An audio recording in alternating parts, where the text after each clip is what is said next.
England 2, 174th placed ranking Andorra 0.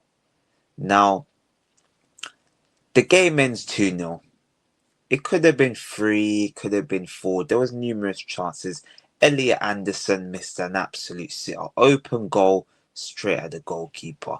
You had Eze missed guaranteed chance for a goal. Guaranteed. He probably should have had 2. It was just poor. Rashford should have scored as well. It was poor. We could say it's Tuchel fault, but nah, it's not his fault. When you miss these sitters, you only have yourself to blame. But where I will blame Tuchel, why in 2025 is Marcus Rashford even getting a call up for England? For what reason? What has he done to warrant a call up? Is it that bad on the left hand side that we're calling Rashford? Because surely Grealish is a better option. Surely we've seen he's doing it in the Premier League already. Was it 4 assists for Everton?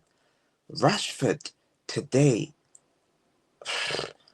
you know that I don't really like to necessarily hammer players I like because I actually like him.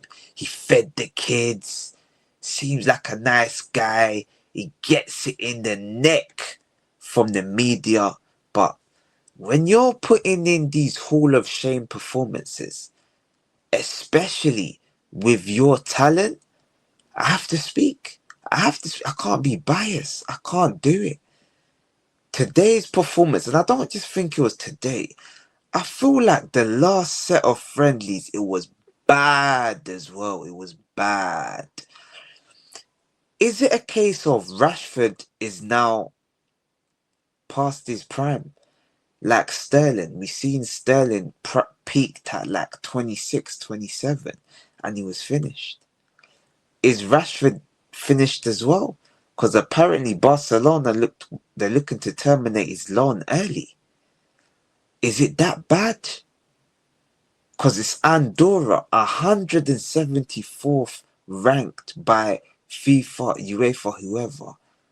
And he can't get past these man. He can't hit the target. He can't even put a cross in a box. He can't put it on a sixpence for the striker. What has gone on with Rashford? Do we think Rashford can get back to that form that Ten Hag got him to when he got, I think, 30 goals? It was like 19 goals from January to like April, and he was on fire. Because that's the Rashford we want to see. But what options do we have on the left? Anthony Gordon, Claire Borden, they called him. The guy's not scored. What did they say? Did they say he's not scored in 14 months? Nah, they couldn't have said that. I think it's 14 games he hasn't scored a goal in. Bad, horrendous. So when you've got the options of Gordon, who hasn't scored in 14 games, Rashford, who Barcelona want to terminate their loan early, what choice does England have? Is Saka going to have to go left wing and put Cole Palmer on the right? Or Madueke? Like, what choice does England have? I want to know, because we need a conversation. Who is it that plays on the left? I don't know. I'm thinking Jacob Murphy. He plays on the right. Harvey Barnes, maybe? I don't know.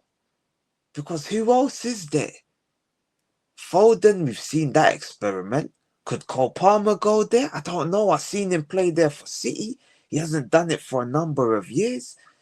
We're just trying to work out what is going to work out for England, because that left-hand side, it almost reminds me of Arsenal's left-hand side problem. Eze. Maybe Eze is going to have to play there. Maybe the option is there. What did they say? The greatest card, the most dangerous card, is the card you already have that people don't know you have. Maybe that is the saying.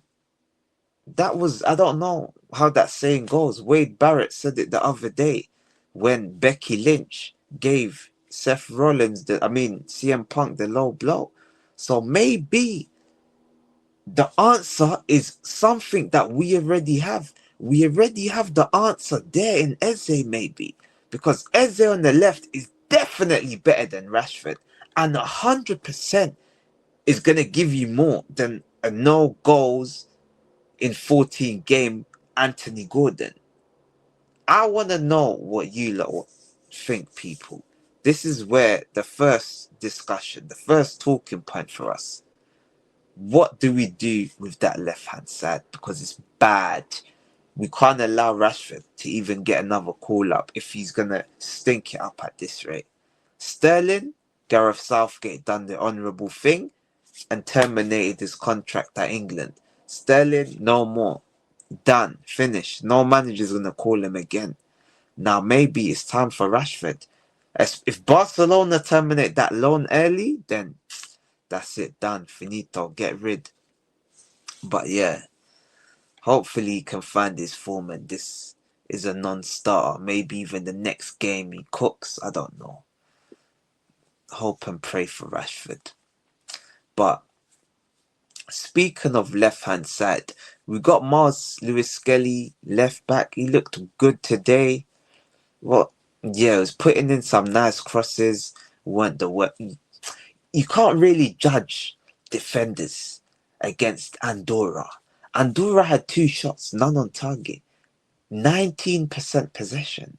So there was no threat. So I would expect your Mars Lewis Skellies and your Reece James to look good. But Reece James, he looked sensational. He looked amazing. Amazing. The balls he was putting in the box. Oh, 5-star crosses. 5-star crossing ability from Reece James.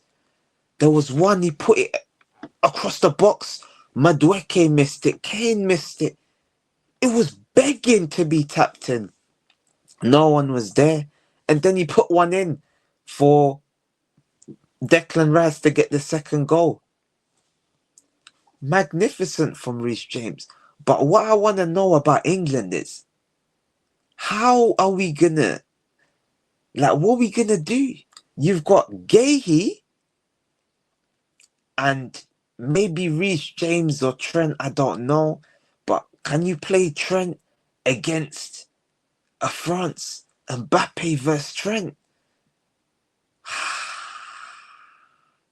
Desiree Dua versus Trent? Barcola versus Trent? I don't know if you can do that to Trent. I don't know. Surely you don't want to expose him. Nico Williams. These type of players against Trent, I wouldn't trust it. Reece James, if he's fit, he's got to start. That's my conclusion I've come to from this game.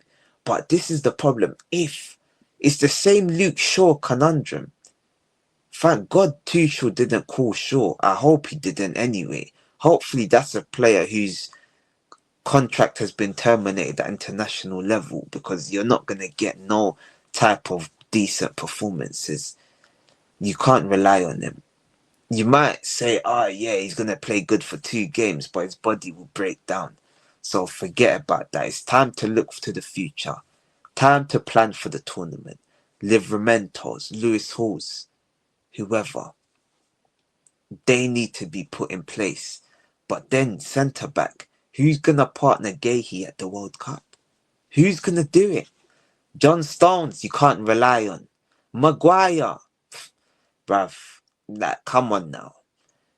I get all this, he plays good for England, but surely, enough's going to have to be enough. Someone is going to have to step up. Colwill, left-footed centre-back, injured. Stones, always injured. Who is it going to be? It can't be Konsa. Surely not. You've got Konsa, you've got Ming. Nah, it can't be. I don't know. I feel like England got a big problem. Big problem. Where are these centre-backs? England used to have so many. Rio Ferdinand, Terry, Sol Campbell, Ledley King. You had 4 that will start today. They all get into this side. 100%. Wallah, they get into this England side. Right now. Maybe even one of them might start in this state that they're in. 45 years old plus. Out of football, retired. Maybe they would start because you can't play Dan Burn against Mbappe. You can't play him against Lewandowski. You can't play him against Cody Gakpo. You can't play him against a false 9 for Spain. Ayazabal. You can't do it. So, you have, yeah, something's got to give. Alexander Isak, he knows Dan Burn. He'll cook him. Surely he cooks him in training all the time. So, yeah, man, I don't know. Man. England, they got a task on their hands. I don't envy Tuchel, to be fair, I don't. That's a big task. And then we move on to the midfield. Elliot Anderson, he put in an outstanding performance, breaking the lines. I even saw he was being a conductor. Dan Burn had the ball. He didn't want to break the line to play it to Eze. Elliot Anderson's pointing. Play it there. He's open. Play it there. Dan Burn didn't want to do it. But every time Anderson got the ball, he's playing it forward. I'm like, well, I weren't familiar with your game. I mean, like, I saw you at under 21s. You looked very good there. We've seen Angel Gomez try to play there as well. But at this rate, we've seen Bellingham and Rice don't work in a pivot. Bellingham don't really want to do the defensive responsibilities.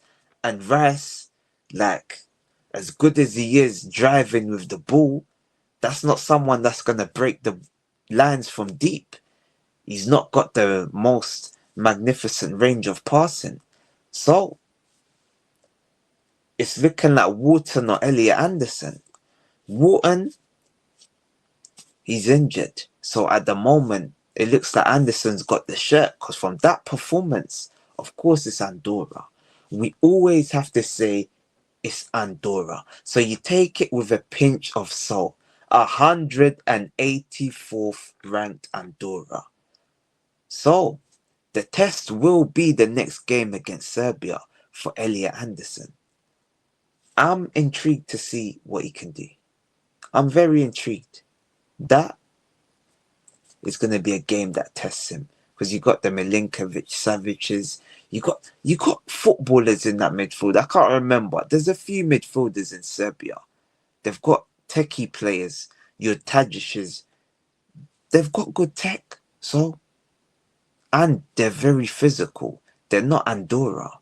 So it's going to be a big test. We wait to see. And another player we have to talk about. This is another player that obviously I would say can he play on the left, but we're seeing at Arsenal, he clearly can't really play on the left. And that is Noni Madueke. Madueke looked a danger all game. He was cooking those play. He got the defender carded within like 15 minutes. And he had free reign. He made the first goal, put it into the box. Good link-up play. Eze to Anderson to Madueke. Dangerous cross. Just floated in with a bit of curve. Boom. Who's there? Serbian defender heads it in on goal. Both goals came from crosses. So that was the order of the day today. Crosses. But Madueke, we love this directness. It's always a joy to see players that are not scared to take on their man. And that's him. I just hope he does that more for Arsenal. We've got Nottingham Forest coming up. He's dangerous defender. I don't know if Ola Aina's injured. I don't know if he's there, if he's the left back. But There's no way they'll play Zinchenko versus Madueke, because that would be bad. Bad, bad, bad. I feel like Forest will probably play Zinchenko in midfield. They gotta play him in midfield. They can't play him left back. That's not a Nuno defender. I don't see it being a Nuno defender. I can see him playing in midfield. Maybe Anderson, Zinchenko, and Gibbs White. Maybe, I don't know. But yeah, Madueke, it's good to see that you're building on confidence. You seem to be warming into the season. That's what I like. I like that. As you all know, I was a critic. I didn't want Madueke anywhere near Arsenal. But if he can continue to improve, and anytime Saka's not there, he steps up to a level that we're questioning. Should Saka get in? Should Saka be moved to the left? I don't know. But that's what I want to see from Madueke. You're brought in to challenge. So challenge properly and start getting goals now. That is what you need to add next to your game. Goals. Be more selfish. When you get near that box, smash it. Don't look for a man, just smash it. Power driver into the net. That is my one piece of advice for Nani Madueke. But yeah, all in all, not the worst performance from England, just poor in front of goal, missed a lot of chances. So, Serbia is going to be a tougher test. You don't really need to dissect the game because, like I said, 81% possession to 19.